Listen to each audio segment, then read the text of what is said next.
नमो अरिहन्ताणम् नमो सिद्धाणं नमो आयरीयाणम् नमो वज्झायाणम् नमो लोए सव्वसाहुणम् तीन भुवन में सार वीतराग विज्ञानता शिव स्वरूप शिवकार नमः त्रियोग संहारिके।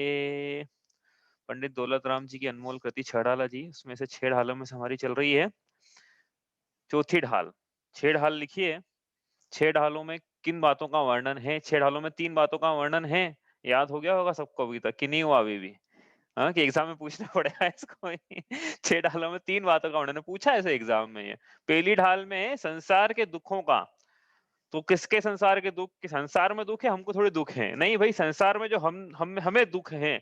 अच्छा, हमें दुख है तो हमने जो पास्ट में दुख उठाए हैं उनका वर्णन है कि नहीं? सिर्फ उनका ही वर्णन नहीं है, हम जो दुख उठा रहे हैं वर्तमान में उठा रहे हैं, मनुष्य गति में उठा रहे हैं। और अभी भी यदि सम्यक ज्ञान रूपी परमामृत का पान नहीं किया तो कैसे दुख उठाएंगे, उनका वर्णन पहली ढाल में यहाँ पे कराया है कि जीव कैसे कैसे संस्करण करते हुए, पंच परावर्तन करते हुए, यदि नहीं कैसे दुख उठा रहा है और यदि सम्यक दर्शन ज्ञान की प्राप्ति नहीं होती है तो क्या होगा फिर? बोला ना, काल अनंत निकोद मंझार और तहते चय थावर धन धरे यूं परिवर्तन पूरे करे। तो ये क्या है? दुखों का यहाँ पे जीव को क्या है कि थोड़ी सी अनुकूलता मिलती है तो अपने दुखों को भूल जाता है वो। तो अभी हमको थोड़ी सी अनुकूलता मिली है जीवन में, तो अपने जो पास्ट के दुख उठाए हैं और जो वर्तमान में भी आकुलताओं के जो दुख उठा रहा है, लेकिन आकुलता को दुख मान नहीं रहा है वो। और भविष्य में यदि जो अनुकूलता है ये नहीं रही तो वापस से क्या है, प्रतिकूलताओं के दुख हैं। तो इस प्रकार से उसको श्रद्धान कराया गया है कि वर्तमान की जो अवस्था है वो भी दुख रूप ही है। थोड़ी सी यदि अनुकूलताएं प्राप्त हो गई है जीव को तो क्या करे वो प्रयास करे कि वापस से जीवन में ऐसी प्रतिकूलताएं ना हो जैसी कि पहली ढाल में लिखी है। बताया था ना, जन्म जरा मृत्यु के रोग, तो भी अब थोड़ी सी अनुकूलता मिल गई है जीवन में तो सबसे पहला काम क्या करे कि भाई वो ये जो जन्म का रोग है मैं कैसे हरूं, जरा का रोग में कैसे हरूं, मृत्यु का रोग में कैसे हरूं, उसका प्रयास करे। एक बार पहले उदाहरण दिया था कि मोक्षमार्ग प्रकाशक में है उदाहरण कि मोक्षमार्ग प्रकाशक पढ़ना, उसमें उदाहरण ही उदाहरण मिलेंगे मेरे। बहुत हमने जो उदाहरण दिए अधिकतर उदाहरणों से मोक्षमार्ग प्रकाशक मिल जाएंगे आपको। तो उसमें एक उदाहरण ये भी है कि भाई अनाथ कोई जीव है, वो बाढ़ के पानी में बह जा रहा है, बहुत बह जा रहा है, बहुत ज्यादा फ्लो है पानी का और बह जा रहा है पानी में। अब उसको सूझ ही नहीं पड़ रही है, उसको अवसर ही नहीं मिल रहे हैं कि वो नदी से बाढ़ से बाहर निकले। अब थोड़ा सा समय पाके, काल पाके, उसके पुण्य के उदय से थोड़ा सा संयोग क्या कैसा हुआ कि बाढ़ के पानी का प्रभाव थोड़ा सा कम हुआ, पार्ट हुआ नदी का चौड़ा, तो जो फ्लो है वो कम हुआ। तो अब जीव क्या कर रहा है? सबसे पहला काम क्या करना चाहिए उसको कि वापस अनुकूलता मिल गई ना तो वापस नीचे डुबकी लगा के आए कि अरे हमने अभी समुद्र तो देखा ही नहीं ठीक से, हमने नदी देखी ही नहीं, अब तो ठीक से गिले ही नहीं हुए अभी। हम क्या करे वो कि ये जैसे ही अनुकूलता मिले, जैसे ही फ्लो कम हो पानी का, पहला काम वो ये करे कि उस नदी से बाहर निकले, इतना पुरुषार्थ करे। वैसे ही ये जीव अनादिकाल से प्रतिकूलताओं में था। हाँ, एक इंद्रिय, दो इंद्रिय, तीन इंद्रिय, चार इंद्रिय, असंगी पंचेंद्रिय, पंचेंद्रिय में भी अनेक पर्याय, नारकी, त्रियंच और देव में भी गया। तो क्या करा इसने? लेकिन विषयों में लिप्त रहा। इसको अनुकूलताएं नहीं मिली और यदि मिली तो इसने विषय भोगों में उसको लगा दिया। तो अब यदि प्रतिकूलता ज्यादा मिली, विशेषकर तो प्रतिकूलताओं के बाद अब जीवन में मनुष्य गति में अनुकूलता मिली है तो क्या करना चाहिए कि अब ये अनुकूलता का उपयोग करके जीव उस बहते हुए पानी से, संसरण के प्रवाह से बाहर निकले। ऐसा ही इसको पुरुषार्थ करना चाहिए। यही योग्य ना भाई, जगत में क्या करते हैं अपन? वाकई में बाढ़ में बह रहे होते तो आपस जाते कि नहीं, डूब तो अनुकूलता मिल गई, अब ढंग से एक बार ढंग से तैर लें। और हाँ, ऐसा करते कि नहीं अब तो बाहर निकलना, बहुत बेली है इस पानी में। अब नहीं, संसार संसार के परिभ्रमण में बहुत हमने समय व्यतीत कर दिया है, काल व्यर्थ गंवाया है, बहुत दुख उठाए हैं, अब बाहर निकलना है। तो ये इसका श्रद्धान कहाँ कराया है? पहली ढाल में संसार परिभ्रमण के दुख ऐसा लिखा हुआ ऊपर, संसार परिभ्रमण के दुख। तो अब ये कैसे निकले बाहर? तो भी इन दुखों का कारण क्या है वो जान लो, और उन दुखों के कारणों को हटा दोगे तो स्वयं जो है जीव सुखों को प्राप्त करेगा। भाई दुख का कारण, जैसे अंधकार जाएगा तो प्रकाश आएगा ही आएगा, वैसे ही दुख जाएंगे तो सुख आएंगे ही आएंगे। तो दुखों का क्या कारण है? मूल कारण की बात करें तो मूल कारण क्या है कि रोटी कपड़ा मकान बिजली सड़क पानी इंटरनेट वाईफाई और मोबाइल, ये हमको लगते हैं कि दुख के कारण, लेकिन यहाँ क्या बता रहे हैं दुख के कारण क्या है? दुख के कारण, मूल कारण की चर्चा करना है तो मिथ्या दर्शन, मिथ्या ज्ञान, मिथ्याचारित्र्य संसार परिभ्रमण का मूल कारण है। यदि जीव मूल कारण के ऊपर ध्यान ना दे और रोज के जो नए नए दुख की अनुभूति होती है ना, उसको जैसे क्षुधा लग रही है उसकी वेदना, तो आज क्या बना के खाएं, तो उसको ऐसा लगता है कि सुख की अनुभूति हो जाएगी। तो भाई ये बड़ी थोड़ी देर के लिए अनुकूलताएं मिल जाए, आकुलताओं की तत्संबंधी आकुलता का भले अभाव हो जाए, लेकिन मूल में यदि आकुलता बनी हुई है, इच्छाएं बनी हुई है, मूल में चारित्र सम्यक नहीं है, वीतराग रूप नहीं है, मूल में यदि श्रद्धान भी नहीं है कि इच्छाएं दुख रूप है, ऐसा ज्ञान भी नहीं है जीव को इच्छाओं के होते समय कि इच्छाएं सुख के कारण नहीं है, तो फिर भले ही जीव कितने उपाय कर ले, उसके सारे पुरुषार्थ झूठे ही साबित होंगे, हो रहे हैं। यदि ये जीव मिथ्या दर्शन, मिथ्या ज्ञान, मिथ्या चारित्र पूर्वक कितने ही पुरुषार्थ कर रहा है सुख की प्राप्ति के, किसी को सुख हुआ क्या अभी तक बताओ? ये मिथ्या दर्शन के साथ में कोई तो होगा ना ऐसा संसार में, जो ऐसा बोलेगा कि अब हमें कोई इच्छा ही नहीं बची, हमें कोई आकुलता ही नहीं बची, हमें सारे सुख की प्राप्ति हो गई, मृत्यु भी आ जाएगी तो हम स्वीकार कर लेंगे। ऐसा तो कोई है ही नहीं संसार में। इस मतलब मिथ्या दृष्टियों में, इसका मतलब ये है कि मिथ्या दर्शन, ज्ञान, चारित्र यदि रहेंगे तो कभी सुख की प्राप्ति हो नहीं पाएगी। इसलिए मूल कारण की बात करें तो मिथ्या दर्शन, ज्ञान, चारित्र, इसका श्रद्धान करा है दूसरी ढाल में कि इनका क्या स्वरूप है और कैसे ये दुख के कारण है। तो मूल कारण यदि एक शब्द में कहें तो मोह, और मूल कारण एक शब्द में कहें तो मिथ्या दर्शन, मिथ्यात्व। ठीक है, अब ये कैसे दूर होंगे, तो उसकी प्ररूपणा तीसरी ढाल से शुरू करी फिर कि भाई ये मिथ्या दर्शन ज्ञान, मिथ्या दर्शन ज्ञान चारित्र संसार परिभ्रमण के मूल कारण है, दुखों का मूल कारण है। इनको कैसे हटाया जाए फिर एक एक करके, ढाल लेना पड़ेगी ना इन शत्रुओं से एक एक करके। तो आगे की चार ढालों में इनसे बचने के उपाय हैं। तो पहली तीसरी ढाल में क्या बतलाया कि जीव सम्यक दर्शन को प्राप्त कैसे करे, मतलब मिथ्या दर्शन कैसे हटाए, दोनों बात साथ में होगी ना वो तो सम्यक दर्शन को प्राप्त कैसे करे, जीव को सम्यक दर्शन प्राप्त करने के लिए क्या करना चाहिए, 12 पॉइंट में उत्तर दीजिए। 12 नंबर का क्वेश्चन है, तो क्या लिखना था उसमें? अब मैंने लिखा नहीं, क्योंकि मैं लिखता तो बहुत बड़ा समय भी नहीं था, लेकिन क्या लिखना था उसमें? उसमें पहले ये लिखना था कि जीव, जैसा पंडित जी ने लिखा था वहां पे, क्या लिखा था वहां पे कि जीव सबसे पहले स्वयं का निर्णय करे कि मैं कौन हूं, मैं क्या चाहता हूं, मैं सुख चाहता हूं तो सुख का लक्षण क्या है इसका निर्णय करना चाहिए, और वो सुख की प्राप्ति कहाँ होगी इसका निर्णय करना चाहिए, सुख की प्राप्ति का मार्ग क्या है इसका निर्णय करना चाहिए। और फिर कहा कि सम्यक दर्शन ज्ञान चाहे सुख की प्राप्ति का मार्ग है तो उसकी कैसे प्राप्ति हो, और सम्यक दर्शन की प्राप्त कर, ये तो मतलब ये ऐसा निर्णय कर रहे हैं सम्यक दर्शन की प्राप्ति के लिए भी, इतना स्टार्टिंग से लिखा उन्होंने।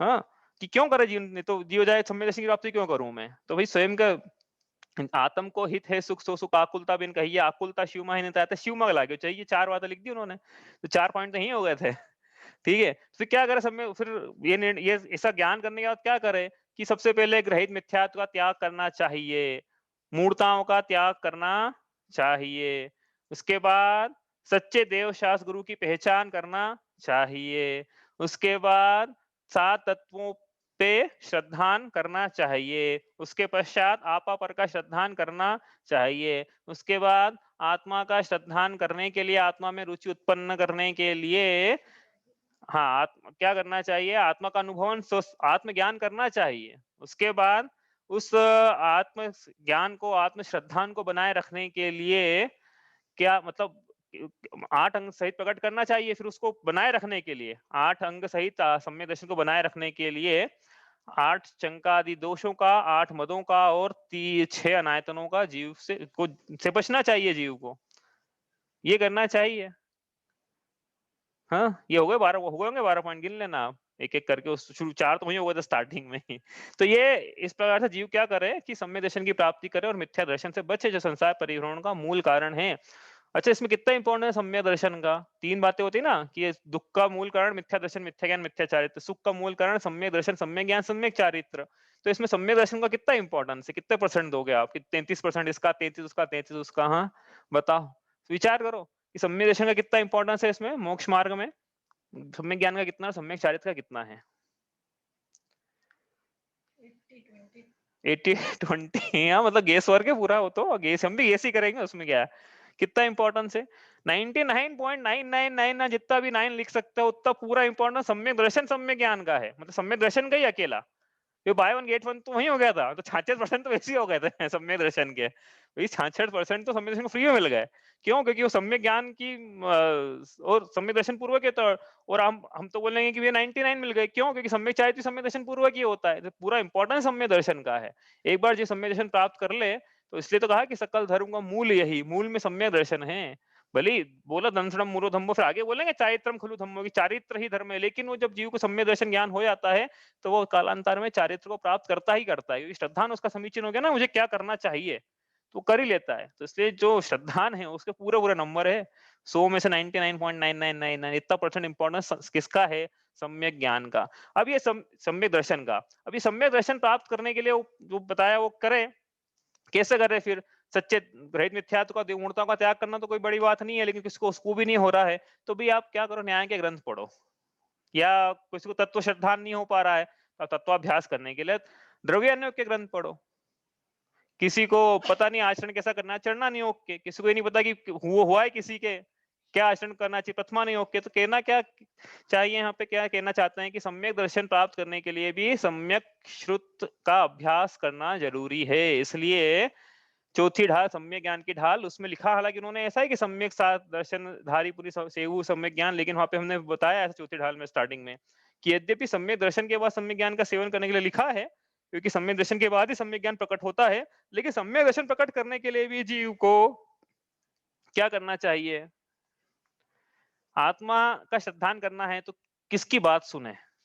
तत्व का श्रद्धान करना है तो कहाँ की बात, क्या बात सुने? सुन के ही होगा ना भाई। हाँ, अपने आप तो नहीं हो जाएगा, अभ्यास करना, सुन के इम्प्लीमेंट करना है, तो पहले ज्ञान करना पड़ेगा। तो क्या सुने? सचिन तेंदुलकर बनना है किसी को, तो किसके मैच देखना चाहिए? उसको सानिया मिर्जा के मैच देखेगा, सचिन तेंदुलकर बन जाएगा। तो ऐसे किसी को जिनेंद्र बनना है, तो वो कौन से पुराण पढ़ेगा तो जिनेंद्र बनेगा। हाँ, जिनेंद्र के तो बताए हुए तत्वों का अभ्यास करना है, तो कौन से जो जिनवाणी उसी का अभ्यास करेगा जीव। कहने का मतलब ये है कि सम्यक दर्शन प्रकट करने के लिए भी जीव को समीचीन शास्त्रों का, मतलब जिनवाणी का, तत्व जहां तत्वों का वर्णन है, हाँ, उसका उसका समीचीन प्रकार से अभ्यास करना चाहिए। तो और फिर इसमें ज्ञान से सूक्ष्मता भी आती है, और बस उसके और भी मतलब लाभ है, लेकिन प्रमुख लाभ तो ये है कि अज्ञान की निवृत्ति पूर्वक जो है ज्ञान की प्राप्ति होती है, और उससे फिर क्या है, दर्शन की प्राप्ति, दर्शन समीचीन होता है। नहीं तो पता कैसे पड़ेगा कि, क्योंकि मानना क्या है, जैसा वस्तु का स्वरूप है वैसा मानना है, तो वस्तु का स्वरूप कैसा है कैसे पता पड़ेगा? कैसे पता पड़ेगा? टीवी देख के पता पड़ेगा, पेपर देख के, व्हाट्सएप, फेसबुक, ट्विटर, जो जो भी होते हैं, कैसे पता पड़ेगा? गप्पे हाँकने से पता पड़ेगा, टाइम पास करने से पता पड़ेगा। वस्तु का स्वरूप कैसे पता पड़ेगा? वस्तु स्वरूप प्रकाश होगा, जब प्रकाश पड़ेगा ना वस्तु पे, तो पता पड़ेगा। तो केवल ज्ञान का जब प्रकाश पड़ेगा वस्तु पे, तो वस्तु का सही स्वरूप ख्याल में आएगा। तो केवल ज्ञान से प्रकाशित वस्तुओं का स्वरूप जिनवाणी में उपलब्ध है। तो जिनवाणी का अभ्यास करे, गुरुजनों से उपदेश सुने, हित का उपदेश सुने। अभी तो हम नहीं बोल पाएंगे कि अरिहंत से सुने, कि है नहीं ना वर्तमान में, लेकिन उनकी वाणी तो उपलब्ध है। तो उपदेश सुने, तो फिर क्या होगा, उससे वस्तु के स्वरूप का निर्णय होगा, सम्यक दर्शन की प्राप्ति उपाय बनेंगे। हालांकि जो चौथी ढाल है उसमें तो सम्यक ज्ञान की ढाल में तो सम्यक दर्शन पूर्वक क्या होता है उसकी चर्चा है, और ज्ञान की महिमा का वर्णन है। हम करना है आज हमको रिवीजन छंद नंबर 3 और 4 का, क्योंकि ये नहीं कहता ना पिछली संडे, तो ये एक बार करते हैं, जिसमें 5 ज्ञानों की चर्चा है, 5 ज्ञानों का रिवीजन करेंगे बस आज। छंद नंबर 3 और 4 पढ़ते हैं साथ में। तास भेद दो है परोक्ष परत छिति न माही, मति श्रुत दोय परोक्ष अक्ष मन ते उपजाई, अवधि ज्ञान मन पर्यय दो है देश प्रत्यक्ष, द्रव्य क्षेत्र परिमाण लिए जाने जिय स्वच्छ, सकल द्रव्य के गुण अनंत पर्याय अनंता, जाने के काल प्रगट केवली भगवंता। इतना ही करना है अपने को, ठीक है। इसके बाद क्या है देखेंगे आगे। अभी तो अपन 5 ज्ञान की चर्चा करते हैं, क्योंकि इसमें विषय ज्यादा है थोड़ा सा, ठीक है। तो 5 ज्ञान, ज्ञान के कितने भेद हैं? तो ज्ञान के कितने भेद हैं अलग अलग प्रकार से डिपेंड करता है भाई, ज्ञान के कितने भेद हैं। पहले चलो अपन इसकी अर्थ कर लेते हैं यहाँ से, उसके बाद अपन चार्ट पे चलेंगे। तो यहाँ क्या लिखा है इसको अर्थ कर लेते हैं पहले, कि तास भेद 2 हैं। ताश मतलब खेलने वाली ताश नहीं, ताश मतलब ताश, ये बढ़िया है ना, जिनवाणी में ताश का वर्णन है। तो ताश मतलब वो, अरे उसके, ताश मतलब उसके, उस ज्ञान के, ताश उस सम्यक ज्ञान के, दो भेद हैं, द्वे भेद दो हैं। कौन-कौन से दो भेद हैं सम्यक ज्ञान के? एक मिथ्या ज्ञान और एक सम्यक ज्ञान नहीं है हो। सम्यक ज्ञान के दो भेद है, एक परोक्ष और एक प्रत्यक्ष। अब ये परोक्ष और प्रत्यक्ष नए-नए शब्द आ गए, इनका क्या मतलब है? तो डेफिनेशन बड़ी आसान है, पंडित जी ने लिखी है। अक्ष मनते उपजाहि, अक्ष मतलब इंद्री, 5 इंद्रियों और मन से जो ज्ञान उत्पन्न होता है, ज्ञान इंद्रियों से उत्पन्न होता है क्या? नहीं, ज्ञान तो आत्मा से उत्पन्न होता है, इंद्रियों से निमित्त बनती है। इसलिए कारण में कार्य का उपचार कर देते हैं कितनी बार, निमित्त में उपचार करते हैं उपादान का, कि अक्ष और मन निमित्त बने उस ज्ञान में। जिस ज्ञान में इंद्रिय और मन निमित्त बनते हैं, मतलब ऐसा ज्ञान जो इंद्रिय और मन की सहायता से होता है, उनके निमित्त से होता है, उनके अवलंबन से होता है, ऐसे ज्ञान को हम परोक्ष ज्ञान कहते हैं। यानी ऐसा भी ज्ञान होता है जो इंद्रिय और मन की सहायता के हुए भी नहीं हो जाता है आत्मा को। तो ऐसा ज्ञान, आत्मा का तो ज्ञान स्वभाव ही है ना, मेरा स्वभाव ज्ञान स्वभावी हूँ मैं, मुझे अपने ज्ञान करने के लिए अन्य पदार्थ के अवलंबन की आवश्यकता स्वभाव इच्छा तो है नहीं। इसलिए आत्मा को जब आत्मा से सीधे ही ज्ञान हो जाता है बिना इंद्रिय और मन की सहायता के, तो ऐसे ज्ञान को हम प्रत्यक्ष ज्ञान कहते हैं। तो ये अंतर है परोक्ष और प्रत्यक्ष में। क्या अंतर है? आसान है याद रखना। परोक्ष ज्ञान जो है वो इंद्रिय और मन की सहायता से होता है, प्रत्यक्ष ज्ञान बिना इंद्रिय मन की सहायता के आत्मा को सीधे आत्मा से ही होता है। तो ऐसा ये तो हो गए दो भेद, परोक्ष और अब परोक्ष के फिर आपस दो भेद करे, कौन कौन से? मति श्रुत द्वय परोक्ष, ऐसा लिखा भी है। मति ज्ञान और श्रुत ज्ञान ये क्या होते हैं अपन देखेंगे अभी। उसके बाद फिर प्रत्यक्ष ज्ञान है, उसके दो भेद करे। उसके दो भेद करना है पहले, कौन कौन से? एक देश प्रत्यक्ष लिखा भी है, देश प्रत्यक्ष, और फिर सकल प्रत्यक्ष, अगले छंद में सकल प्रत्यक्ष लिखा है। अब वो देश प्रत्यक्ष सकल प्रत्यक्ष क्या है? कि देश प्रत्यक्ष मतलब ये होता है कि जहां पे ज्ञान हो तो रहा है, प्रत्यक्ष है ना, इसलिए आत्मा को आत्मा से हो रहा है बिना इंद्रिय मन के अवलंबन के। लेकिन क्योंकि वो देश प्रत्यक्ष है, इसलिए सभी नहीं जान पाएगा। वो द्रव्य क्षेत्र काल भाव की मर्यादा लिए जानता है कि इतना द्रव्य जानेंगे, इतना क्षेत्र जानेंगे, इतना भाव जानेंगे, इतना काल जानेंगे। ये ऐसी जो मर्यादा लिए जो ज्ञान है, ऐसा होने के कारण यद्यपि प्रत्यक्ष है लेकिन देश प्रत्यक्ष है। इन्हें ऐसा भी ज्ञान होता है कि जो प्रत्यक्ष तो है और बिना मर्यादा लिए ज्ञान होता है। सकल कि सब सभी द्रव्य को जान लेंगे, सभी क्षेत्र को, सभी काल को, सभी भाव को जानेंगे। ऐसा जो आत्मा को आत्मा से ज्ञान होता है, जो सबको जानता है, उसे केवल ज्ञान कहते हैं। और देश प्रत्यक्ष ज्ञान क्या है? दो लिखे यहाँ पे, अवधि ज्ञान मन पर्याय, जो है देश प्रत्यक्षा। ठीक है, इस प्रकार से अवधि ज्ञान मन पर्याय ज्ञान देश प्रत्यक्षा। और फिर सकल प्रत्यक्ष क्या है? सकल प्रत्यक्ष में तो बताया ना कि द्रव्य क्षेत्र काल भाव का परिमाण यहाँ नहीं है, और आत्मा को सीधा आत्मा से ज्ञान है। ऐसा ज्ञान सकल प्रत्यक्ष, मतलब उस ज्ञान का नाम है केवल ज्ञान। तो यहाँ लिखा भी है, सकल जितने भी द्रव्य हैं सभी को जानता है, उनके अनंत गुणों को जानता है, एक एक गुण की काल की अपेक्षा अनंत अनंत पर्यायों को जानता है। और ये सब युगपत प्रत्यक्ष जानता है, और प्रकट लिखा है मतलब स्पष्ट जानता है। कौन? केवल ज्ञान जानता है ऐसा, और जिसको ऐसा ज्ञान होता है उसे केवल ज्ञानी कहते हैं। केवल ज्ञानी ही भगवान है, इसके अलावा अन्य कोई भगवान नहीं है। आगे चलें। अब हमने ये चार्ट बनाया था भाई, आप देखते जाना, थोड़ा जल्दी करेंगे क्योंकि रिवीजन है ना अपना। ज्ञान के भेद किए थे हमने, सम्यक ज्ञान के भेद किए पहले तो सम्यक ज्ञान क्या होता है, चलो ये तो अपन ने कर लिया था सम्यक ज्ञान क्या होता है। सम्यक ज्ञान के भेद से करना है अपने को। तो सम्यक ज्ञान के वैसे तो अपन ने के दो भेद करे हैं, लेकिन थोड़ा फैलावा सबको साथ में लिख लें यदि, तो ऐसा भी बोल सकते हैं 5 भेद हैं। वो आपकी विवक्षा, आप किस प्रकार से कथन करना चाहते हो। तो मति श्रुतावधि मन पर्याय केवलानि ज्ञानम, इस सम्यक ज्ञान के 5 भेद। यदि इस प्रकार से करें, अलग प्रकार से करना है तो ज्ञान के कितने भेद? पहले तो ये तो कैसे करेंगे? क्या दर्शन समीचीन है? नहीं है तो फिर या ही प्रतीति जो कच्छुक ज्ञान सो दुखदायक, अज्ञान जान वो सब अज्ञान है, मतलब मिथ्या ज्ञान है। तो मिथ्या ज्ञान सम्यक दर्शन नहीं है, तो जो जो भी ज्ञान पाया जा रहा है, भले वो सही जाने, कॉम्प्लेक्स कैलकुलेशन भी कर ले, लेकिन आत्मा की अनुभूति नहीं है उसको, आत्मा का ज्ञान नहीं है। सारा ज्ञान मोक्ष में प्रयोजन भूत है ही नहीं, हो कुछ काम का नहीं है। क्योंकि ज्ञान से सुख की प्राप्ति होना चाहिए ना। ज्ञान क्यों करता है जीव? सुख की प्राप्ति हो। सुख की प्राप्ति यदि नहीं हो रही तो ज्ञान को ज्ञान की संज्ञा ही नहीं है, अज्ञान की संज्ञा है। तो मत क्या है? मिथ्या ज्ञान के 3 भेद, मत्या ज्ञान या कुमति ज्ञान, कुश्रुत ज्ञान और कुअवधि ज्ञान, शॉर्ट में अपन ऐसा बोलेंगे। और फिर यदि सम्यक दर्शन पाया जा रहा है, तो जो जो भी ज्ञान उसका पाया जा रहा है वो सब सम्यक ज्ञान है। और सम्यक ज्ञान की ढाल है यहाँ पे, सम्यक ज्ञान के भेद करना है, जैसा अभी करे हमने। सम्यक ज्ञान के 2 भेद, परोक्ष प्रत्यक्ष। परोक्ष के 2 भेद करें, मति श्रुत, प्रत्यक्ष के फिर भेद करें। अब प्रत्यक्ष के भेद में एक और है सामव्यवहारिक प्रत्यक्ष, उसकी हम विवक्षा अपन ज्यादा करेंगे नहीं। मुख्य प्रत्यक्ष की विवक्षा यहाँ पे है। तो मुख्य प्रत्यक्ष के 2 भेद है, एक देश प्रत्यक्ष, सकल प्रत्यक्ष। और फिर एक देश प्रत्यक्ष के भेद किए हमने, अवधि ज्ञान और मन पर ज्ञान, सकल प्रत्यक्ष केवल ज्ञान। फिर इसके इनके भेद प्रभेद किए थे। फिर मति अवग्रह या अवय धारणा, क्या क्या होती है? क्या होता है अवग्रह? विषय विषय का सन्निपात होने पर पहली बार जो अर्थ का अवग्रहण होता है उसे अवग्रह मति ज्ञान कहते हैं। उस अवग्रहित मति ज्ञान से जाने हुए पदार्थ में को विशेष जानने की जो इच्छा रूप ज्ञान होता है उसे इहा ज्ञान कहते हैं। फिर इवा ज्ञान से जाने हुए पदार्थ का किसी विशेष चिन्ह से निर्धारण कर लेना और संशय हटा के वस्तु का निर्णय कर लेना, उसको अवाय मति ज्ञान कहते हैं।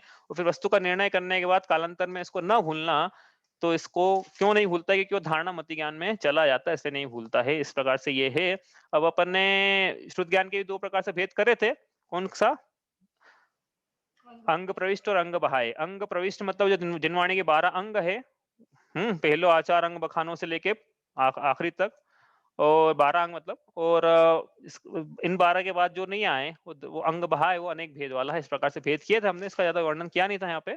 अब मति ज्ञान की परिभाषा यहाँ पे अपन ने देखी थी। क्या होता है मति ज्ञान? भाई ये परिभाषा याद करने का बोला था आपसे, ऐसी की ऐसी याद हो जाए तो बहुत अच्छा है। मति ज्ञान ऐसा ज्ञान जो इंद्रियों और मन की सहायता से होता है। तो श्रुत ज्ञान कि वो भी इंद्रियों मन की सहायता से होता है। तो अंतर क्या है कि श्रुत ज्ञान में एक विशेषता है कि वो मति ज्ञान से जाने हुए पदार्थ का अवलंबन लेके अन्य पदार्थ का ज्ञान करता है, ऐसा श्रुत ज्ञान है। जैसे उदाहरण के लिए उदाहरण दिया था कि जिनवाणी पढ़े हम, या भव कानन में चतुरानन। तो फिर ये शब्द पढ़ के किस चीज का ज्ञान हुआ कि मैं संसार ये अनादि काल से संसार में 5 पाप और मिथ्यात्व के कारण अनंत काल से भटक रहा हूँ। यह जो शेर है ये मेरी चलने नहीं दे रहा है।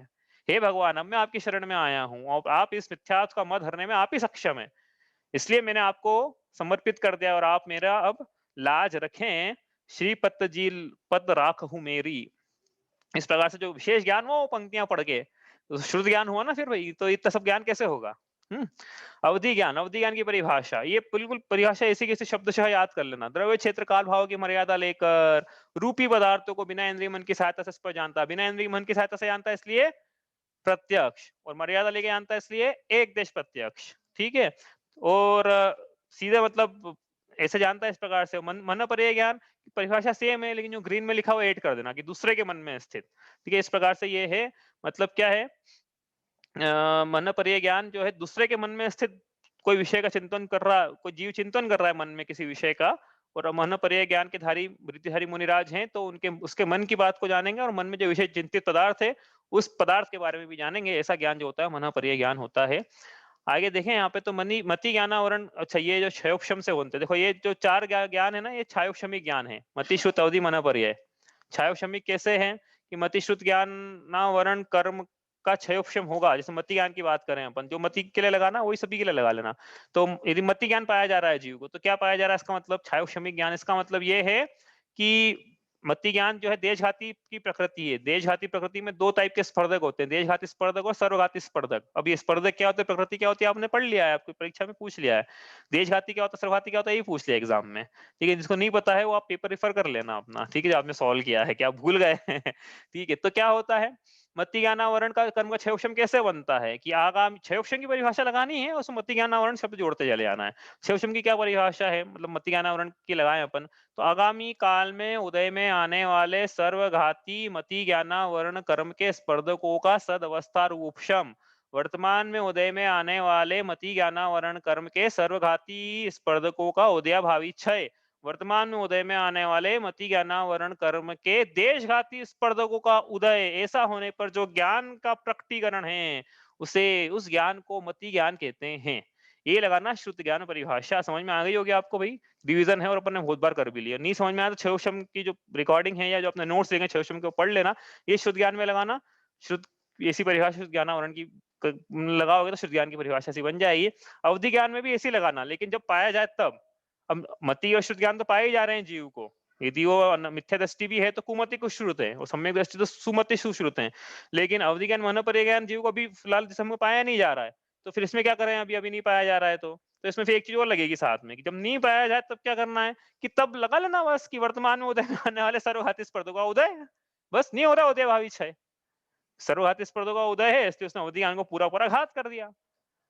हाँ, वहां पे सर्वाधिक स्पर्धा का उदयभावी क्षय था का मति और श्रुत में, इसलिए वो उसको पूरा पूरा घात नहीं कर रहा था मति ज्ञान और श्रुत ज्ञान को। लेकिन अवधि ज्ञान मन पर ज्ञान यदि नहीं पाया जा रहा है तो इसका मतलब प्रतिपक्षी कर्म की प्रकृति का, सर्वघाती की प्रकृति का उदय है, जो पूरा पूरा अपने प्रतिपक्षी गुण को घात कर रहा है। केवल ज्ञान, केवल ज्ञान भैया इसमें क्षयोक्षम नहीं चलता केवल ज्ञान में, क्योंकि फिर आप क्षयोक्षम करा दोगे देशघाती स्पर्धक जो है वो बाधा डालेंगे केवल ज्ञान में, ज्ञान को पूर्ण नहीं होने देंगे। तो मतलब लेकिन केवल ज्ञान तो पूर्ण है, मतलब कर्म की सत्ता नहीं है इसके अंदर। कोई इसमें बाधा डालने वाला है ही नहीं। ज्ञानावरण कर्म प्रकृति अच्छा, ज्ञानावरण कर्म की जो प्रकृति ना उपशम को प्राप्त नहीं होती है। नहीं तो कोई बोले कि उपशमिक उपशम हो गया वो थोड़ी देर के लिए, आप बोल रहे हो ना उदय नहीं है, हमने मान लिया। जैसे मोहिनी का उपशम करवाया था आपने, उपशमी सम्यक दर्शन। 11वें गुणस्थान में चारित्र मोहिनी का उपशम करवाया था, हाँ, उपशांत मोह 11वां गुणस्थान। वैसे यहाँ 13वें गुणस्थान में क्या करेंगे अपन, ज्ञानावरणी कर्म कर्म का वो उपशम करवा देंगे। भैया सुनो, उपशम जो है वो सिर्फ मोहिनी की प्रकृतियों में ही होता है, बचे हुए 7 प्रकृतियों में उपशम नहीं बनता है, इसलिए ज्ञानावरण कर्म का उपशम नहीं होगा, इसलिए उपशमिक केवल ज्ञान नहीं होता है। छायिक होता है केवल ज्ञान, या तो छायोक्षमिक होगा या छायिक होगा। छाय छायोक्षमिक होगा नहीं, ज्ञान की बात करें तो या तो छायोक्षमिक होगा, हाँ, या छायिक होगा। उसमें छायोक्षमिक जो होगा वो मति श्रुत अवधि मन पर, जो छायिक होगा वो केवल, इस प्रकार से। ठीक है, नहीं समझ में आया तो पूछ लेना भैया, तो आप बोलोगे कि आज तो पता नहीं क्या हाई-फाई चीज़ चल रही है, पता नहीं कैसे-कैसे शब्दों का इस्तेमाल कर रहे हो। भैया सारे शब्द जो है, एक भी ऐसा शब्द नहीं जो तीसरी ढाल में विस्तार से नहीं पढ़ाया हो। पढ़ाया नहीं हो, विस्तार से नहीं पढ़ाया, ऐसा बोल रहे हैं, अपनी तारीफ नहीं कर रहे हैं, अच्छे से पढ़ाया है। आप देख लेना, ठीक है। छद्म किसे कहते हैं? ज्ञानावरण दर्शना कर्म का जो आवरण है, तो छद्म कहते हैं, और जिस आवरण में स्थित है, छद्मस्त कहते हैं। केवल ज्ञान की परिभाषा भी आपसे थोड़ा याद कर लेना इसको। जो ऐसा ज्ञान जो 3 लोक के 3 कालों के समस्त द्रव्यों के समस्त पर्यायों को युगपत प्रत्यक्ष स्पष्ट जानता है, ऐसे ज्ञान को केवल ज्ञान कहते हैं। ये तो हमारा रिवीजन था, अब एक अलग ढंग से रिवीजन करते हैं, इतना भी समय है भैया, अब देखते हैं हो पाता है कि नहीं। मति ज्ञान, श्रुत ज्ञान वर्सेस वर्सेस मति ज्ञान, श्रुत ज्ञान वर्सेस अवधि ज्ञान, मन परे ज्ञान। मतलब एक काम करते चलो, किसमें बनाए पहले, हाँ, प्रत्यक्ष परोक्ष भेद करते चलो, मति ज्ञान श्रुत ज्ञान, नहीं चलो एक काम करो, मति और श्रुत में करते हैं सबसे पहले। मति ज्ञान और श्रुत ज्ञान में क्या भेद है, चलो फटाफट आप निकालो भैया, आप याद रखो क्या क्या भेद है, बताते जाओ, मैं क्या, मेरे को याद नहीं आएंगे, आप आपको याद है, आपने लिखे हैं, मेरे को मैंने लिखे नहीं है यहाँ पे। चलो बोलते जाओ, मति ज्ञान और श्रुत ज्ञान में क्या भेद है, क्या अंतर है। चलो मैं आपको थोड़ा, हाँ मैं इंद्रिय और मन आपको की थोड़ा, सहायता से जाना जाता हाँ बोलिए क्या। है। इंद्रिय और मन की सहायता से जाना जाता है मति हाँ तो दोनों ही आते हैं, आने जाते हैं इंद्रियों और मन की सहायता से। शुद्ध ज्ञान ज्ञान। मति ज्ञान के बाद होता है। हाँ तो एक एक करके वो लिखते जाते हैं कि देखो, वैसे तो क्या है कि दोनों एक काम करते थे, सबसे पहले क्या, बहिरंग निमित्त ऐसा लिखते हैं अपन, बहिरंग निमित्त। बहिरंग निमित्त मतलब कि बाहर से क्या निमित्त बनता ना, आप बोल रहे हो इंद्रिय और मन में निमित्त बनाए बनाए दोनों में, लेकिन दोनों में इंद्रिय और मन निमित्त बनाए तो समानता हो जाएगी, ये तो अपने को लिखना है अंतर। तो फिर कैसे लिखे अंतर, कि मति ज्ञान और श्रुत ज्ञान, मति ज्ञान में मुख्यतः जैसे जो असेनी जीव हैं, असेनी जीव को मुख्यतः इंद्रियों से,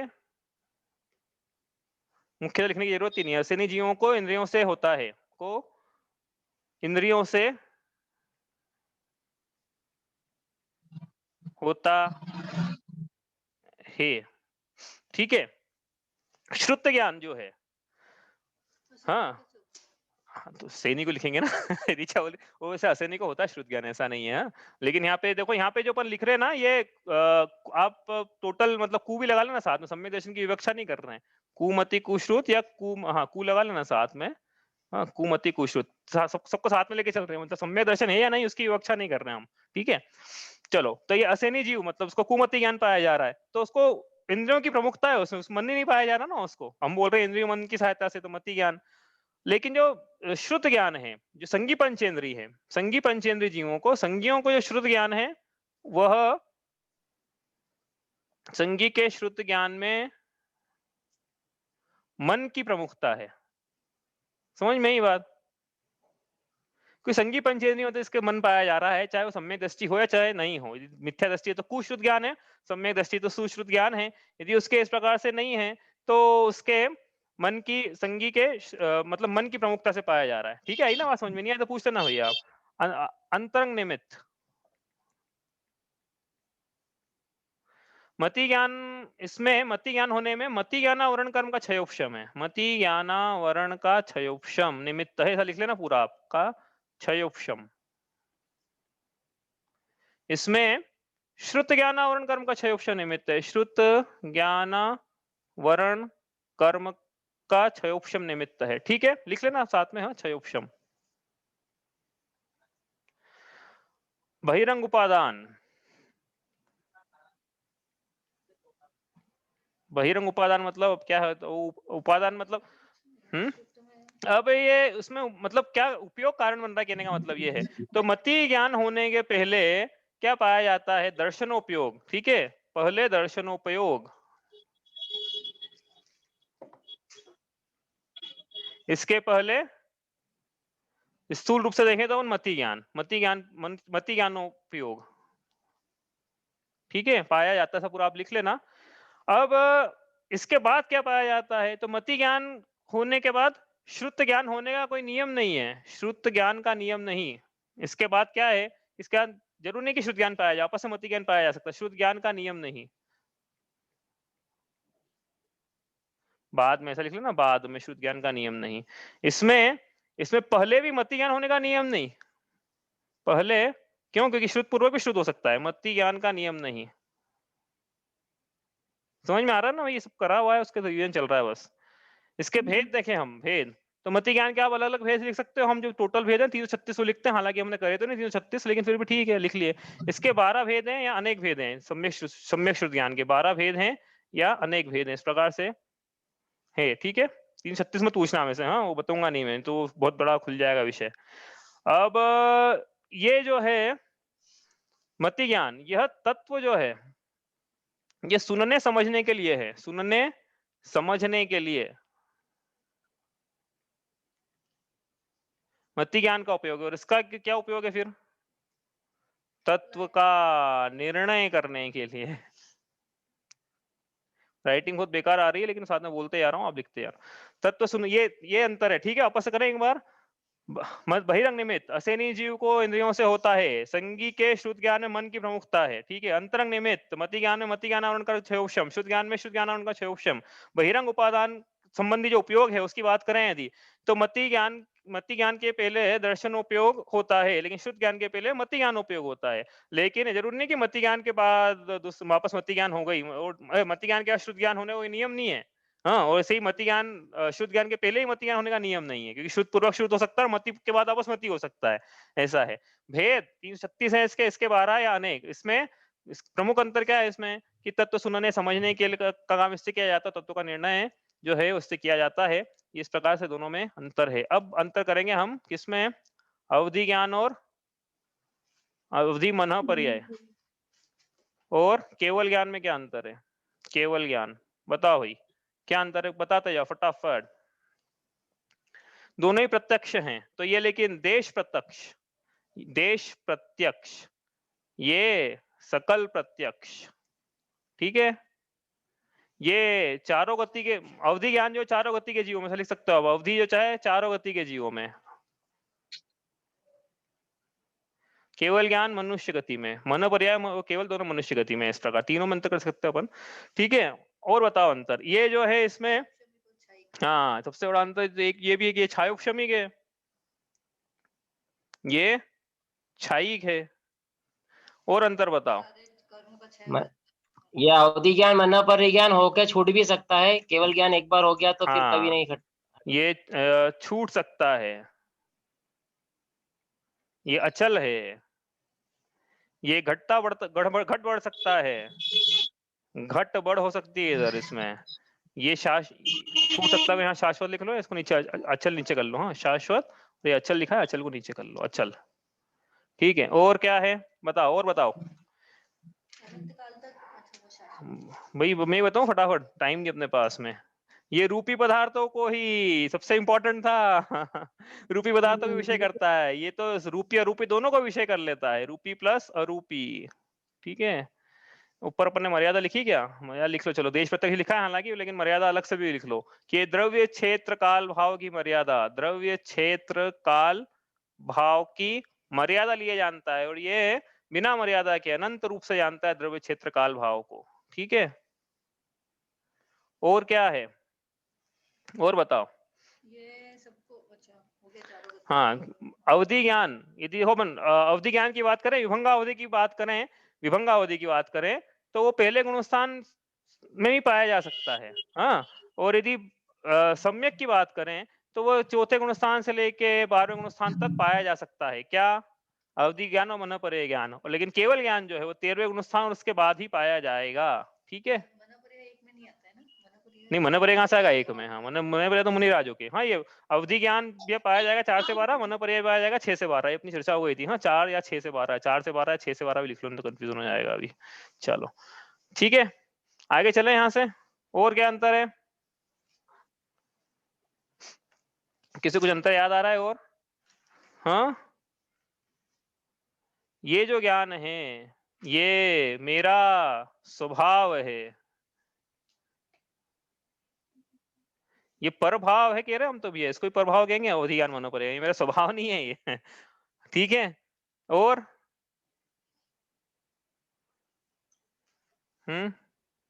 हो गए? कितने हो गए? भविष्य और ये सबको हाँ, वो तो भूत भविष्य को तो वो भी जानता है। ठीक है, हो गए ये। हाँ, अब ये एक बात रहेगी, ऋचा और युगपत जानता है। तो वो अब ये तो कोई अंतर कर लिए हैं। अब कल आपको टेबल बना के लानी है, किसकी? आप बनाना भाई, किसकी बनाओगे आप बताओ। अब आप बात बताना कि मति श्रुत ज्ञान में और केवल ज्ञान में क्या अंतर है, इसकी टेबल बनाना आप। ठीक है, एक टेबल ये बना लेना, मति श्रुत ज्ञान में और केवल ज्ञान में क्या अंतर है। अब ये जो अंतर करें अपन ने, मति ज्ञान श्रुत ज्ञान में क्या है, और अवधि ज्ञान मन परिज्ञान और केवल ज्ञान में क्या है। अब आपको अंतर करना है मति श्रुत ज्ञान वर्सेस केवल ज्ञान। एक टेबल तो ये बनाना है सबको। दूसरी टेबल बनाना है कि अवधि ज्ञान और मन परिज्ञान ज्ञान में क्या अंतर है, अवधि ज्ञान वर्सेस मन परिज्ञान ज्ञान। ठीक है, ठीक है, बना लोगे भाई? चलो देखते हैं कल कौन बना के लाता है। और कुछ पूछना है ऐसा? हाँ हाँ, देखते हैं भाई, कल पूछेंगे आपसे। हैं, बना के लाना, आप नहीं शुरू करेंगे कल, रिवीजन तो अपना पूरा हो नहीं पाया। आप बनाओ, अब इतना तो अपन ने कर लिया, अपन कल फटाफट बनाएंगे। इसमें कुछ पूछना है किसी को? थोड़ा राइटिंग मैंने थोड़ी ऐसे लिखी है, आप थोड़ी रिकॉर्डिंग देख लेना इसकी। तो आपको थोड़ा क्लियर हो जाएगा क्या बोला था। कितने अंतर हो गए? 1 2 3 4 5 6 7 8 9 अंतर हो गए। ठीक है, 10 नंबर का क्वेश्चन बन सकता है यहाँ से। चलो इतना ही। और कुछ पूछना है किसी को? हाँ हाँ, ये एक अंतर आज करा ना भाई हमने, और वो भी लिख लेते हैं, 10 हो जाएंगे पूरे। आज ही करा सुबह। यह, हाँ, ये असंख्यात को जान सकता है और यह अनंत को जानता है। ठीक है, जान सकता है हाँ, असंख्यात को, यदि ज्ञान की योग्यता है तो, लेकिन ये अनंत को ही जानता है, अनंत नंबर जो है। ठीक है, चलो इतना ही करते हैं आज। मिथ्यात्म नास वे को ज्ञान के प्रकाश वे को आपा पर भास वे को भानु सी बखानी है। छहो द्रव्य जान वे को बंद विधि भान वे को स्वपर पिछान वे को परम प्रमानी है। अनुभवताय वे को जीव के जताय वे को काहू न सताय वे को भव्य उर आनी है। जहाँ तहाँ तार को पार के उतार वे को सुख विस्तार वे को यही जिन वाणी है। हे जिनवाणी भारती तो है जपो दिन रैन। जो तेरा शरणा गहे सो पावे सुख चैन। जा वाणी के ज्ञान ते सूझे आलोक। सो वाणी मस्तक नमो सदा देत हूँ धूप।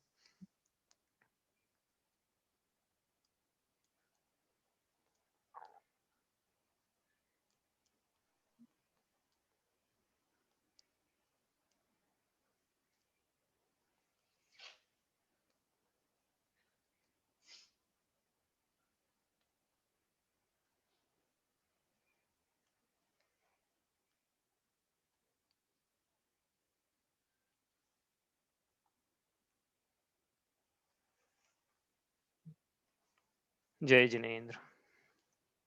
जय जय जय जिनेन्द्र। जय जिनेन्द्र।